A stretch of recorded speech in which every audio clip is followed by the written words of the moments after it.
आइए अब गीत का दूसरा खंड पढ़ते हैं।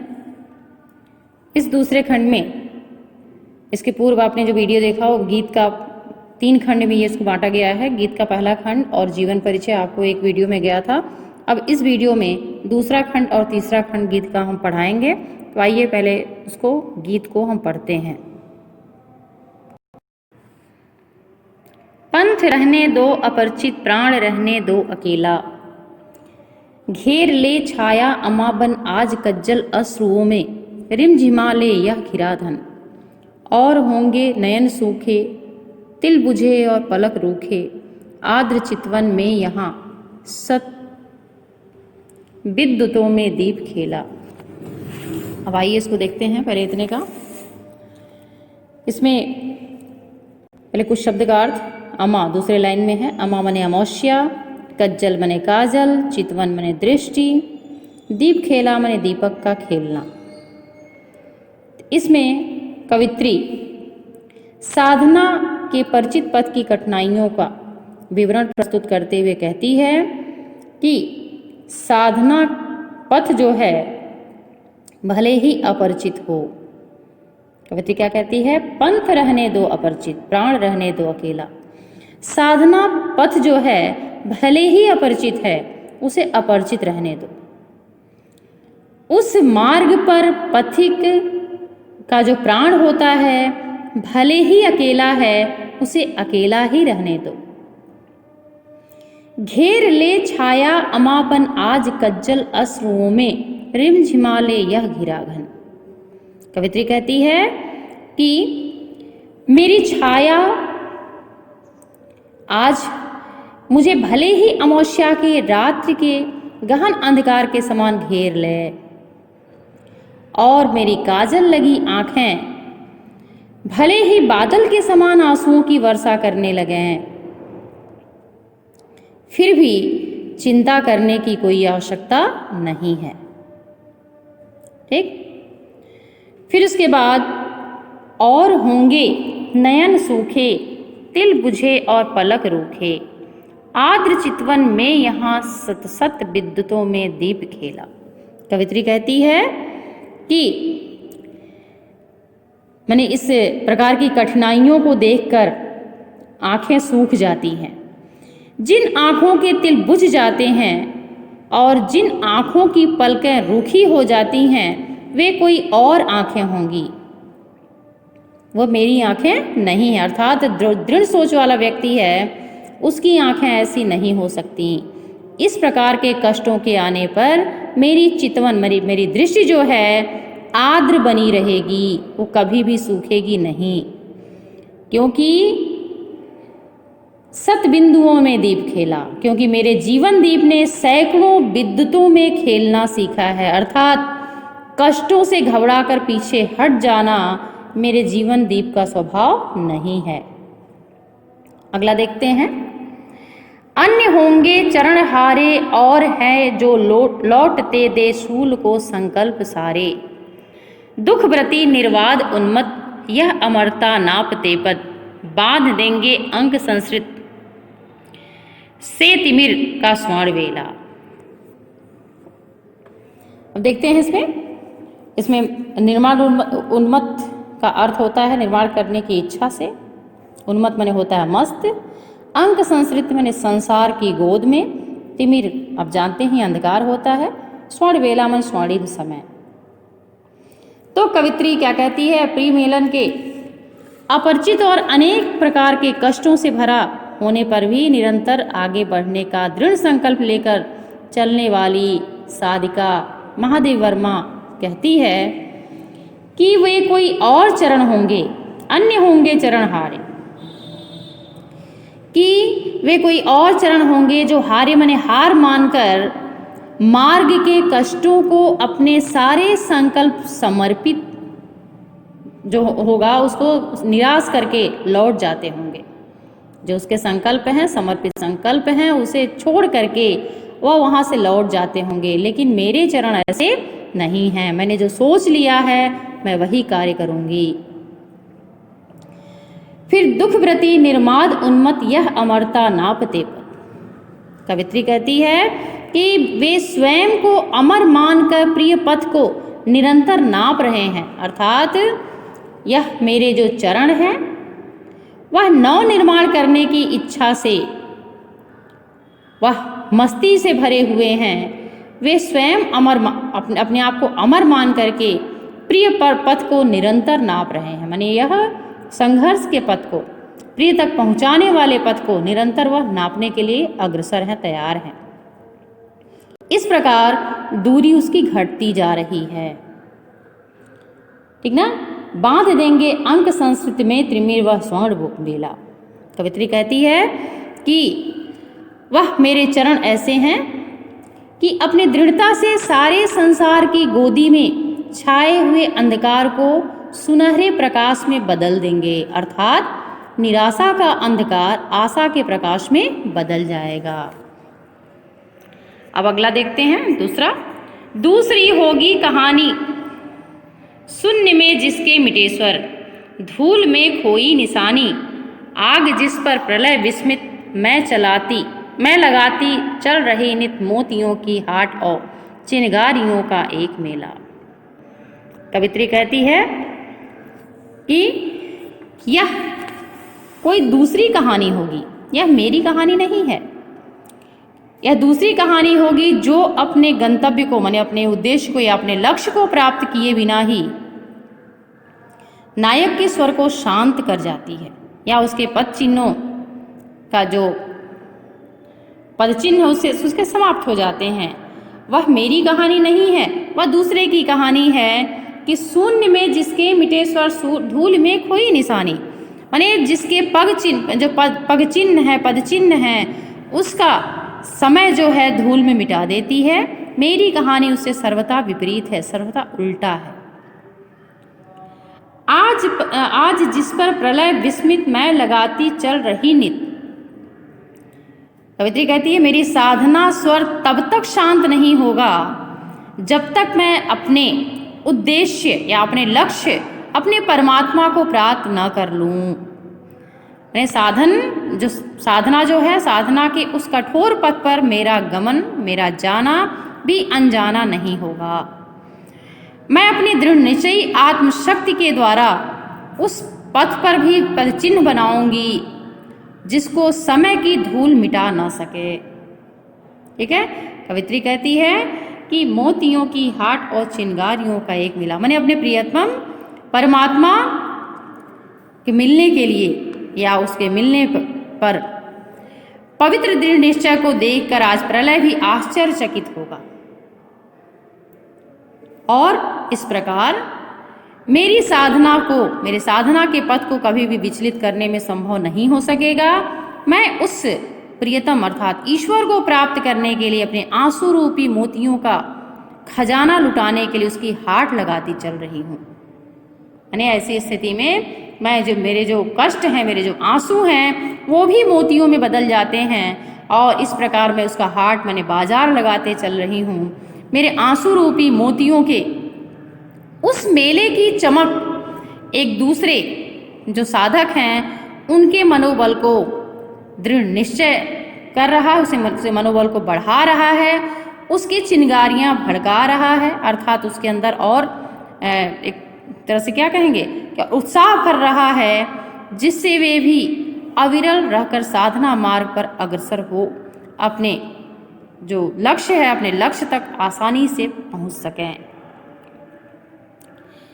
अब आगे देखिए, हास का मधुदूत भेजो, रोष की भूभंगिमा पतझार को चाहे सहेजो, ले मिलेगा उर अचंचल, वेदना जल स्वप्न सतदल, जान लो यह मिलन एकाकी, विरह में है दुकेला, पंथ रहने दो अपरिचित, प्राण रहने दो अकेला। ये आखिरी पैराग्राफ इसका है। कवित्री कहती है कि प्रेम जो मिलन है, ईश्वर रूपी प्रेमी का जो मिलन है, उसके लिए जब दृढ़ संकल्पित हो जाता है व्यक्ति, तो ऐसे दृढ़ संकल्प का वर्णन करती हुई कवित्री कहती है, हे प्रियतम, हास का मधुदूत भेजो, चाहे तुम मुस्कान का मधुर दूत भेजकर मुझे अपनी ओर आकृष्ट करो। ये सांसारिक चीजों के लिए कहा गया है। रोष की भूभंगिमा पतवार को चाहे सहेजो, और चाहे अपनी भौहों की वक्रता से क्रोध प्रकट करते हुए पतझड़ को एकत्रित कर लो। ठीक, अर्थात चाहे तुम प्रसन्न हो अथवा अप्रसन्न हो, किंतु मेरा जो अडिग हृदय वेदना का जल है वो क्या होगा? ले मिलेगा उर अचंचल वेदना जल स्वप्न सतदल, जान लो यह मिलन एकाकी विरह में है दुकेला। कवित्री कहती है कि मेरा जो अडिग वेदना का जल है उस स्वप्नों का कमल पुष्प लिए तुम्हारी सेवा में अवश्य उपस्थित होगा। मैं तुमसे अवश्य मिलूंगी। विरह की स्थिति में मैं स्वयं को तुमसे अलग अनुभव करती हूँ। मिलन के क्षणों में तो मैं इतनी तन्मय हो जाती हूँ कि तुम में और मुझ में बिल्कुल भेदभाव नहीं रहता, भिन्नता नहीं रहती। इस प्रकार मैं एकाकिनी बन जाती हूँ। यद्यपि मेरा साधना पथ अपरिचित है, कहती है प्राण रहने दो अपरिचित, पंथ रहने दो अकेला। यद्यपि मेरा जो साधना का पथ है वह अपरिचित है, मेरे प्राणों का पथिक अकेला है, फिर भी चिंता करने की कोई बात नहीं, क्योंकि मुझे यह दृढ़ विश्वास है कि एक न एक दिन मैं अपने ईश्वर रूपी प्रियतम से अवश्य मिलूंगी, अवश्य ही उसे पा सकूंगी। अब इसमें देखिए काव्यगत सौंदर्य, इसमें रस लास्ट वाले में संयोग श्रृंगार रस है, उसके पूर्व वाले में जो दूसरा वाला मतलब गीत के दूसरा स्टेंजा जो है उसमें स्वच्छंद छंद है और रस इसमें श्रृंगार रस ही है। तो कुल मिला के श्रृंगार तो है, लेकिन जो उद्देश्य कविता का है उसमें शांत रस है, और शांत रस होने के कारण प्रसाद गुण है। भाषा शुद्ध परिष्कृत खड़ी बोली है। शैली लाक्षणिक प्रतीकात्मक पदावली है। अलंकार अनुप्रास और अनुप्रास ही है और अतिशयोक्ति कहीं कहीं है। शब्द शक्ति लक्षणा है, क्योंकि इसका कथन आसानी से समझ में नहीं आता है। इस प्रकार बच्चों यह दूसरा गीत पूरा हुआ। आइए अब तीसरे गीत को पढ़ते हैं। मैं नीर भरी दुख की बदली, स्वच्छंदन में चिर निस्पंदन बसा, क्रंदन में आहत विश्व हंसा, नैनों में दीपक से जलते, पलकों में निर्झरणी मछली। मेरा पक पक संगीत भरा, श्वासों से स्वप्न विहाग झरा पराग झरा, नव के नौ रंग बुनते दुकूल, छाया में मलय व्यार बली। आइए पहले इतने का भाव समझते हैं, व्याख्या समझते हैं। इसमें स्पंदन शब्द है। स्पंदन का मतलब है कांपना, माने हृदय के अंगों का धीरे धीरे कांपना। निस्पंदन होता है हृदय की स्थिरता। क्रंदन होता है रोना। निर्झरणी माने नदी। इसके प्रसंग में महादेवी वर्मा अपने जीवन की तुलना बादलों के साथ करती हुई कहती है। बादल का प्रकृति क्या होता है, वो बहुत सारा जल इकट्ठा करता है फिर जमीन पर गिरा देता है। उसी प्रकार कवित्री अपने जीवन की तुलना उस नीर भरी मंजल से भरे हुए बदली से करते हुए कहती है कि मैं नीर भरी दुख की बदली, मैं नीर भरी दुख की बदली हूँ, अर्थात मेरा जीवन जो है दुख की बदलियों से घिरा हुआ है। जिस प्रकार वह बदली जो है पानी से भरी हुई रहती है, उस प्रकार मेरी आंखें निरंतर आंसुओं से भरी रहती हैं। कवित्री कहती है जिस प्रकार बदली में क्या होता है, स्पंदन में चिर निस्पंद बसा, क्रंदन में आहत विश्व हंसा। कवित्री कहती है जैसे बदली में उसके कंपन का अस्थायित्व रहता है, उसी प्रकार मेरे प्राणों में विरह के कारण उत्पन्न दुख का कंपन अस्थायी रूप से व्याप्त है। माने उसमें कंपन रहता है क्योंकि उसमें जल भरा रहता है। वैसे मेरे आंखों में आंसू, मेरे हृदय में करुणा भरी रहती है और निरंतर मेरा हृदय उसी प्रकार कांपता रहता है। फिर नैनों में दीपक से जलते पलकों में निर्झरणी मछली। उसके बाद जिस प्रकार गर्जना सुनकर ताप से त्रस्त विश्व जो है प्रसन्न होता है, उसी प्रकार दूसरे लाइन का है, क्रंदन में आहत विश्व हंसा, उसी प्रकार मेरे रुदन से घायल संसार को भी प्रसन्नता मिलती है। अगला, नैनों के दीपक से झरते पलकों में निर्झरणी मछली। जिस प्रकार बदली में बिजली चमकती है, उसके जल से नदियाँ प्रवाहित होती हैं, उसी प्रकार मेरे नेत्र के विरह वेदना में दीपक के समान, निरंतर विरह वेदना है वह दीपक के समान जलते रहते हैं, और मेरी पलकों से नदी के जल के समान विरह के अश्रु निरंतर बहते रहते हैं। अब आइए दूसरा वाला देखते हैं। मेरा पग पग संगीत भरा, श्वासों से स्वप्न पराग झरा, नभ में नौ रंग बुनते दुकूल, छाया में मलय बयार पली, मैं क्षितिज भ्रिकुट की चिर धूमिल, चिंता के का भार बनी अविरल। आइए देखते हैं इसका प्रसंग। बदली के से अपने जीवन की तुलना करती हुई कवित्री कहती है, जिस प्रकार बदली की गर्जना से जो उसका थिरकन होता है वह संगीतमयी हो जाता है, उसी प्रकार मेरा पग पग संगीत भरा, उसी प्रकार मेरे जीवन में प्रियतम के संगीत से मेरा जीवन भी मुखरित है, अर्थात उसके वियोग में निरंतर मेरे हृदय से जो करुणा निकलती है वह उस संगीत की भांति ही है। श्वासों से स्वप्न पराग झरा, कवित्री कहती है मेरे जीवन के प्रत्येक श्वास से स्वप्न पराग झरता है, अर्थात मैं अपने प्रियतम की विविध कल्पनाओं में खोई रहती हूँ। और जिस प्रकार नव के नौ रंग बुनते दुकूल, छाया में मलय बयार पली, इसमें बदली बरसने के बाद जिस प्रकार आकाश में इंद्रधनुष की रंगीन आभा से वह सुशोभित होता है और मलय गिर के आने वाली शीतल मंद से सुगंधित वायु चलने लगती है, उसी प्रकार मैं अपने प्रियतम की आभा से मंडित रहती हूँ और अपने प्रियतम की स्मृति की छत्र छाया में मुझे मलय पर्वत से आने वाली शीतल मंद सुगंधित वायु के समान प्रतीत होती है। आगे देखते हैं। मैं क्षितिज भ्रिकुटी पर चिर धूमिल, चिंता का भार बनी अविरल, रज कण कण पर जल कण कण हो बरसी, नवजीवन अंकुर बन निकली। इसमें देखिए,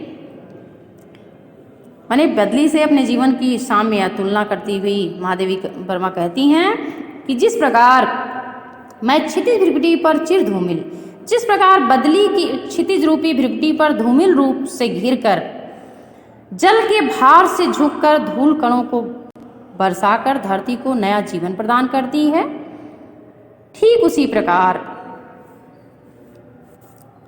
माने नवजीवन प्रदान करती है। उसके द्वारा जब वो जल की वर्षा होती है तो जल के कारण धरती पर पड़े हुए बीजों में अंकुर फूट उठते हैं।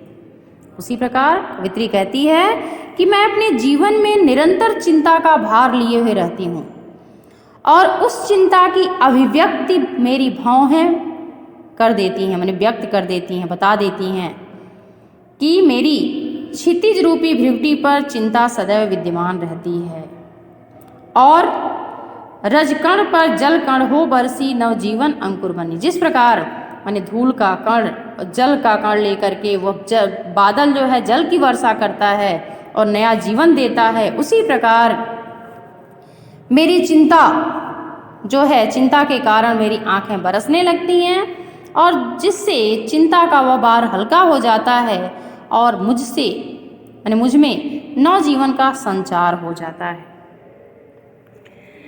पथ को ना मलिन करता आना, पद चिन्ह न दे जाता जाना, सुधि मेरे आगम की जग में सुख की सिहरन हो अंत खिली। उसके बाद कवित्री कहती है कि बदली के छा जाने से,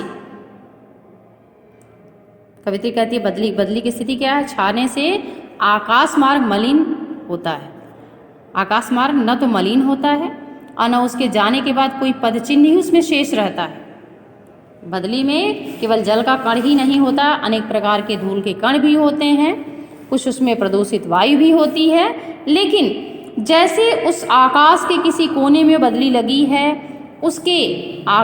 उससे बदली से कहीं आकाश मलिन नहीं होता और ना ही उसके बरस जाने के बाद कोई पद चिन्ह ही छोड़ जाता है। उसके सुध मेरे आगम की जग में सुख के सिहरन हो अंत खिली।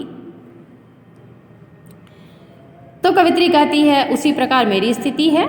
मैं संसार में आई तो हूँ, लेकिन मेरे आने से संसार मलिन नहीं हुआ, मन संसार का कोई नुकसान नहीं हुआ, हानि नहीं हुआ।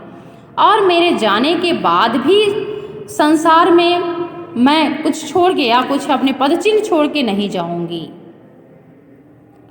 लेकिन सुध मेरे आगम की जगह, जिस प्रकार बादलों के आने से, उसके आगमन मात्र से या उसके सोच स्मृति मात्र से ही संसार प्रसन्न हो जाता है, संसार में प्रसन्नता की लहर दौड़ जाती है, उसी प्रकार मेरे आने से संसार न तो मलिन हुआ, न ही मेरे जाने के पर कोई पद चिन्ह शेष रह जाएगा।